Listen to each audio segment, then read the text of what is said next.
1 week from today, federal funding for the Department of Homeland Security expires. That was part of the deal to end the partial government shutdown, at least most of it. The odds of extending that DHS funding by that deadline don't appear to be very good because Democrats and Republicans are very far apart on what would constitute practical, measurable reforms of ICE and Border Patrol tactics in the interior of our country. Democratic Congressman from California, Jimmy Gomez, joins me now. Congressman, it's good to have you here.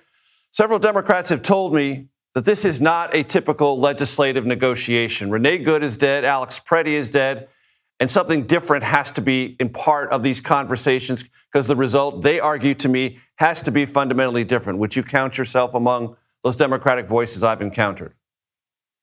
Absolutely. I think they're absolutely right that these negotiations regarding appropriations and spending are not the same.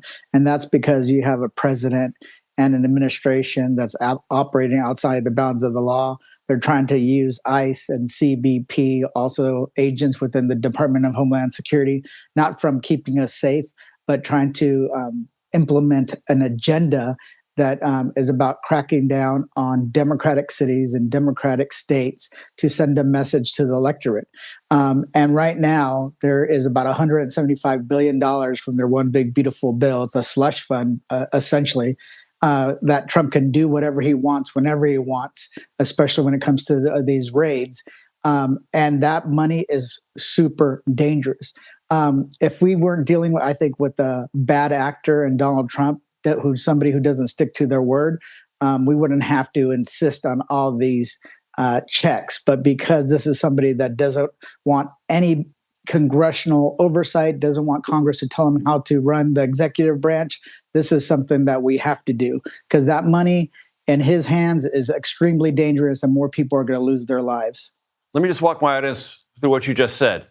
You don't trust a memo from this administration. You don't trust an executive order. You don't trust a rhetorical shift from the president or Tom Homan or anyone else. You want legislative language that is binding, that if it's not lived up to, you can go to court and challenge. Is that what I hear you saying?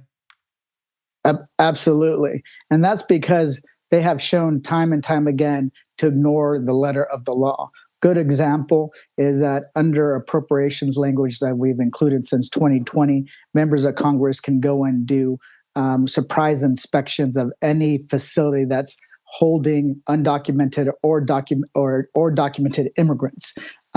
They had denied us access. We had to sue in order to do that.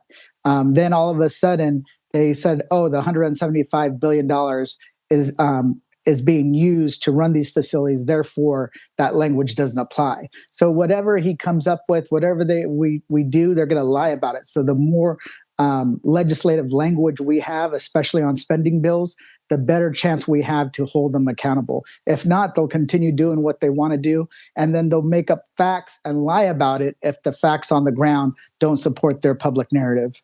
You made reference to a large tranche of funding in the so-called Big Beautiful Bill. That's the legislative name for it, for DHS, ICE, Border Patrol. When the DHS Secretary Kristi Noem said all ICE personnel will have body cameras if funding is available, that left me somewhat confused because it seemed to me there is plenty of money available for that.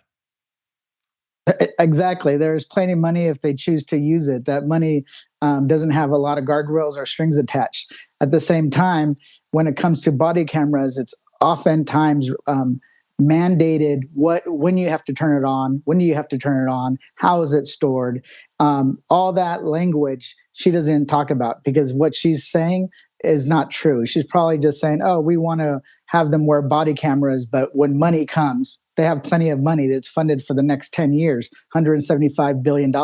So that's another example of them just blowing smoke up the American people's, behinds. I hear you on that. Are you in favor of abolishing ICE? I'm in favor of abolishing Trump's ICE as it stands, but I don't think that goes far enough because the money under this administration is fungible. You can take it and all of a sudden put it into more CBP agents. You can put it into more Department of Homeland Security agents. So unless you tackle the funding, tackle the procedures and the legal rationale that they're working under, these kind of abuses will continue. Good example, there was the legal memo that was leaked that showed that ICE and CBP no longer needed a judicial warrant. They only needed administrative warrant. Well, that is the legal rationale that is causing these violations of the Fourth Amendment, is causing people that are citizens and not citizens to be just pulled over based on who they are. So this is, we need to go really after the money, after the policies, and after the legal rationale. So I want people to think broadly, because the person that shot Renee Good was an ICE agent. The person that shot Alex Preti was a CBP agent. So abolishing ICE in a vague way doesn't fix the abuse of Department of Homeland Security, ICE, and CBP as a whole. California Democratic Congressman Jimmy Gomez, I appreciate the time, sir. Thank you. Thank you.